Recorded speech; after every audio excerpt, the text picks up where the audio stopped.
మమతా సోనియా ఆలింగనం, రాహుల్ అభిషేక్ చర్చలు ఏదైనా సంచలన ప్రకటన వెలువడబోతోందేమోనని గత 2 రోజులుగా దేశ రాజకీయ వర్గాలు ఆసక్తిగా ఎదురుచూస్తున్నాయి.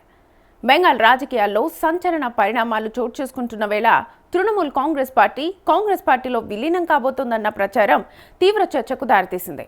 ఢిల్లీలో జరిగిన కీలక భేటీలు ఈ ఊహాగానాలకు మరింతగా బలాన్ని చేకూర్చాయి. అయితే ఈ ప్రచారంపై ఇప్పుడు క్లారిటీ వచ్చేసింది.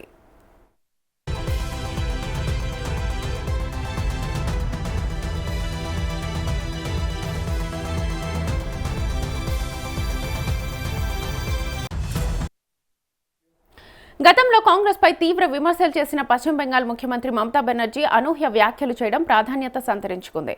ఇటీవల జరిగిన ఇండియా కూటమి సమావేశంలో కాంగ్రెస్ పార్టీనే ప్రతిపక్ష పోరాటానికి నాయకత్వం వహించాలని ఆమె అన్నారు. ఇది రాజకీయ వర్గాలను ఆశ్చర్యానికి గురిచేసింది. ఆ తర్వాత ఢిల్లీలో Congress parliamentary party chairperson Sonia గాంధీతో మమత భేటీ కావడం, ఇద్దరు ఆప్యాయంగా ఆలింగనం చేసుకోవడం మరిన్ని సందేహాలకు తావిచ్చింది.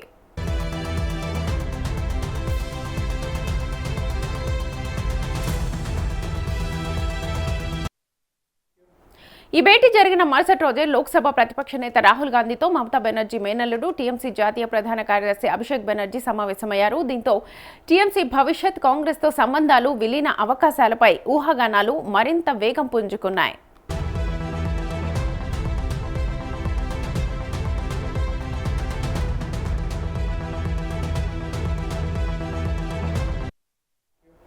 ఇదే సమయంలో టీఎంసీలో అసంతృప్తి నేతల వర్గం పార్టీకి చెందిన 28 మంది లోక్సభ సభ్యుల్లో కనీసం 19 మంది మద్దతు తమకు ఉందని, తామే అసలైన పార్లమెంటరీ విభాగమని ప్రకటించబోతున్నారన్న వార్తలు రాజకీయంగా సంచలనం సృష్టిస్తున్నాయి.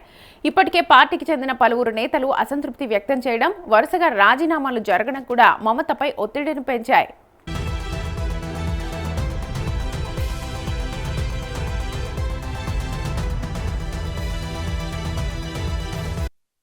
ముఖ్యంగా రాజ్యసభ సభ్యురాలు సుస్మితాదేవ్ టీఎంసీకి రాజ్యసభ సభ్యత్వానికి రాజీనామా చేయడం మరో షాక్గా మారింది. అంతకుముందు సుఖేందు శేఖర్ రాయ్ కూడా పార్టీని వీడారు. సుస్మితాదేవ్ ఢిల్లీలో హిమంత బిశ్వ శర్మను కలవడం ఆమె బీజేపీలో చేరబోతున్నారన్న ఊహాగానాలకు దారితీసింది. అయితే దీనిపై ఆమె స్పష్టతనివ్వకుండా సరైన సమయంలో నిర్ణయం ప్రకటిస్తానని మాత్రమే చెప్పారు.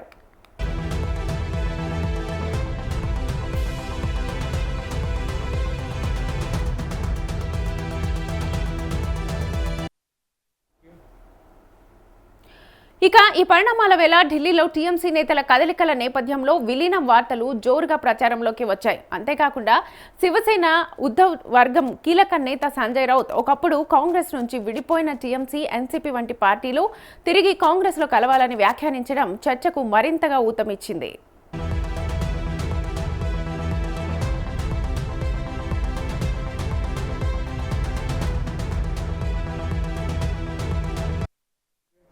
అయితే ఈ ప్రచారానికి టీఎంసీ ఫుల్ స్టాప్ పెట్టింది. కాంగ్రెస్తో విలీనం గురించి ఎలాంటి ప్రతిపాదన లేదని, అలాంటి అంశం ఏ సమావేశంలోనూ చర్చకు రాలేదని పార్టీ వర్గాలు స్పష్టం చేశాయి. అసలు ఈ పుకార్లు ఎలా పుట్టాయో తమకు అర్థం కావడం లేదని అంటోంది.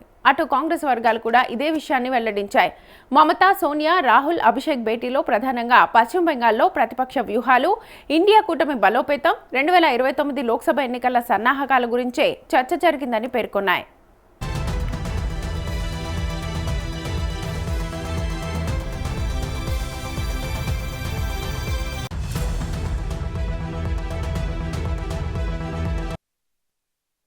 రెండు రోజులుగా దేశ రాజకీయాల్లో హాట్ టాపిక్ గా మారిన విలీనం ప్రచారానికి చివరికి టీఎంసీ స్పందిస్తూ అది పూర్తిగా పుకార్లు మాత్రమే, విలీనం అంశంపై అసలు ఎలాంటి చర్చ జరగలేదని తేల్చి చెప్పింది.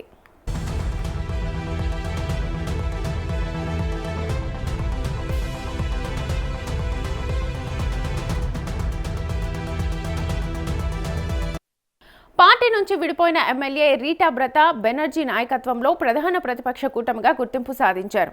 తన రాజీనామా లేఖలో రాయ్ కీలక విషయాల్ని ప్రస్తావించారు. అంతేకాదు తృణమూల్ కాంగ్రెస్ పై తీవ్ర స్థాయిలో విమర్శలు గుప్పించారు. బెంగాల్ అసెంబ్లీ ఎన్నికల్లో పార్టీ ఘోర పరాజయానికి మమత 15 ఏళ్ల అరాచక పాలనే కారణమని దుయ్యబట్టారు.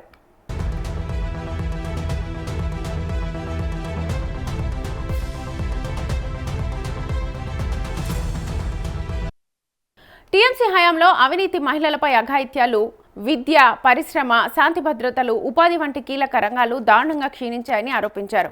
ఫలితాలను ప్రస్తావిస్తూ టీఎంసీ సుదీర్ఘ పాలనకు ముగింపు పలికేలా ఓటర్లు బీజేపీకి చారిత్రాత్మక తీర్పిచ్చారని రాసుకొచ్చారు.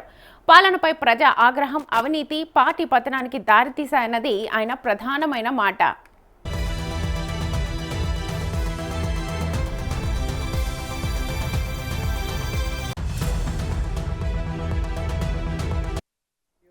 బెంగాల్ అభివృద్ధి, పునర్నిర్మాణం, ఎన్నికల హామీలకు అనుగుణంగా అడుగులు వేస్తున్న కొత్త ప్రభుత్వాన్ని ఆయన ప్రశంసించారు. ప్రజల తీర్పును స్వీకరిస్తున్నామని, తాను రాజ్యసభ సభ్యత్వానికి తృణమూల్ కాంగ్రెస్ ప్రాథమిక సభ్యత్వానికి రాజీనామా చేసినట్టుగా ప్రకటించారు.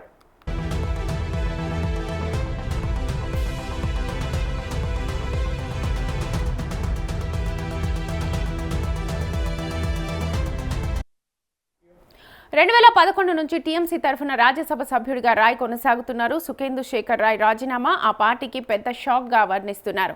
పార్టీలో ఉన్నప్పటికీ మానసికంగా ఎప్పుడో దూరమయ్యారని ఇటీవలే మనసులోని మాటను బయటపెట్టారు. బెంగాల్ రాజకీయాల్లో సుఖేందు శేఖర్ రాయ్ అడుగులు ఎటువైపు ఉంటాయనే దాని మీద కూడా రాజకీయ వర్గాల్లో రకరకాలుగా చర్చలు జరుగుతున్నాయి.